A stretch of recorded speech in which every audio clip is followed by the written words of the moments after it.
इस वीडियो में हम पौधों में होने वाली अरिथमेटिक यानी अंकगणितीय और जियोमेट्रिक यानी ज्यामितीय वृद्धि की तुलना करेंगे। चलिए पहले देखते हैं कि इनमें क्या अंतर है।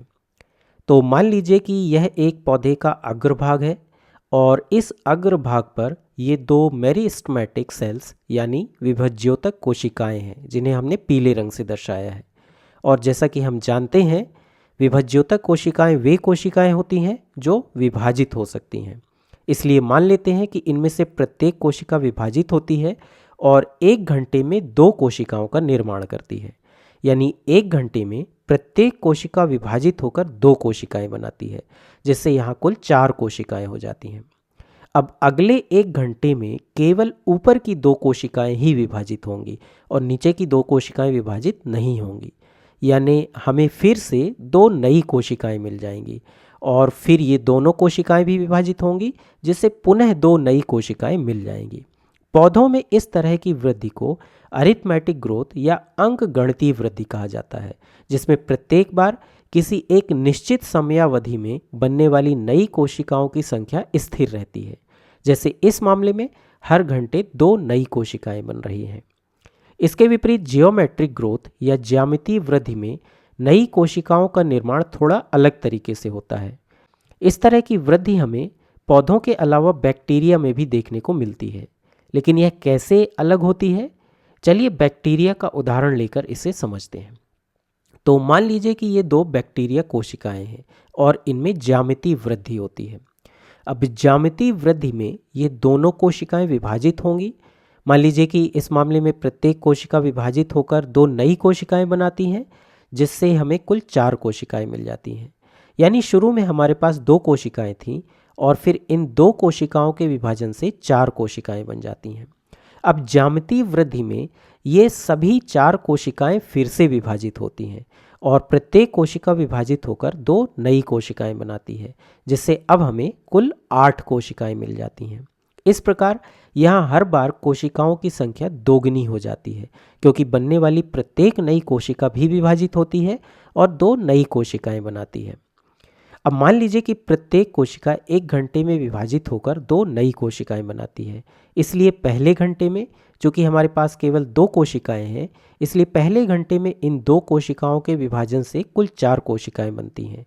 फिर दूसरे घंटे में इन 4 कोशिकाओं के विभाजन से कुल 8 कोशिकाएं बन जाएंगी और फिर अगले घंटे में जब ये 8 कोशिकाएं भी विभाजित होंगी, तब हमारे पास कुल 16 कोशिकाएं होंगी। स्पष्ट है कि ज्यामितीय वृद्धि में हर बार बनने वाली नई कोशिकाओं की संख्या दोगुनी हो रही है, जबकि अंकगणितीय वृद्धि में हर बार बनने वाली नई कोशिकाओं की संख्या स्थिर थी। उसमें हर बार केवल 2 नई कोशिकाएं बन रही थीं। यही अंकगणितीय वृद्धि और ज्यामितीय वृद्धि के बीच बुनियादी अंतर है। यानी अंकगणितीय वृद्धि में प्रति इकाई समय में बनने वाली नई कोशिकाओं की संख्या समान रहती है, जबकि ज्यामितीय वृद्धि में यह दोगुनी हो जाती है। अब आइए इन दोनों प्रकार की वृद्धियों को दर्शाने वाले सूत्रों पर एक नज़र डालते हैं।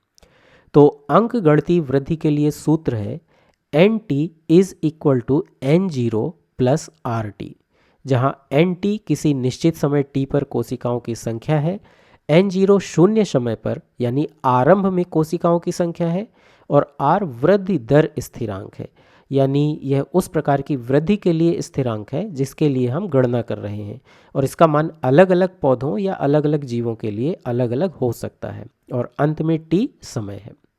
अब आइए ज्यामितीय वृद्धि के सूत्र को देखते हैं।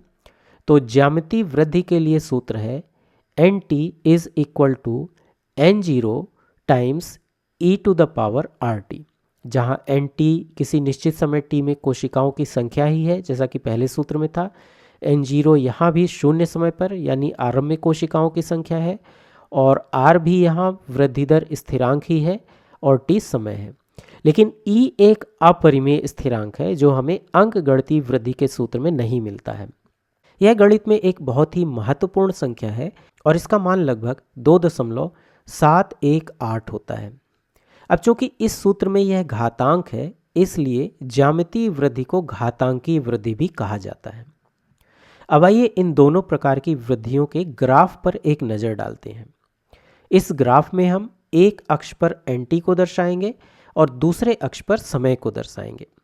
अब जब हम ग्राफ बनाते हैं तब अंकगणितीय वृद्धि में हमें एक सीधी रेखा मिलती है, और चूंकि यह एक सीधी रेखा है इसलिए इस प्रकार की वृद्धि को रैखिक वृद्धि भी कहा जाता है। इसके विपरीत ज्यामितीय वृद्धि में हमें यह वक्र मिलता है जिसकी ढाल धीरे धीरे बढ़ती जाती है, इसलिए इस प्रकार की वृद्धि को घातांकी वृद्धि भी कहा जाता है। यहाँ हम इन दोनों प्रकार की वृद्धियों में अंतर स्पष्ट रूप से देख सकते हैं। जैसे अंकगणितीय या रैखिक वृद्धि में हमें जो सीधी रेखा मिलती है उसकी ढाल हमेशा स्थिर रहती है, जबकि ज्यामितीय वृद्धि में हमें जो वक्र मिलता है उसकी ढाल आरंभ में धीरे धीरे बढ़ती है लेकिन बाद में यह काफ़ी तेजी से बढ़ती है। इस प्रकार इस वीडियो में हमने देखा कि अंकगणितीय वृद्धि में प्रति इकाई समय में बनने वाली नई कोशिकाओं की संख्या स्थिर रहती है, जबकि ज्यामितीय वृद्धि में प्रति इकाई समय में बनने वाली नई कोशिकाओं की संख्या समय के साथ बढ़ती जाती है। अंकगणितीय वृद्धि का सूत्र NT बराबर N0 प्लस RT है, जबकि ज्यामितीय वृद्धि का सूत्र NT बराबर N0 गुणा e की घात RT है। और यहाँ चूंकि ज्यामितीय वृद्धि के सूत्र में एक घातांक है इसलिए ज्यामितीय वृद्धि को घातांकी वृद्धि भी कहा जाता है। अंकगणितीय वृद्धि के ग्राफ में एक सीधी रेखा मिलती है इसलिए इसे रैखिक वृद्धि भी कहा जाता है, और ज्यामितीय वृद्धि के ग्राफ में इस तरह एक वक्र मिलता है जिसकी ढाल समय के साथ बढ़ती जाती है।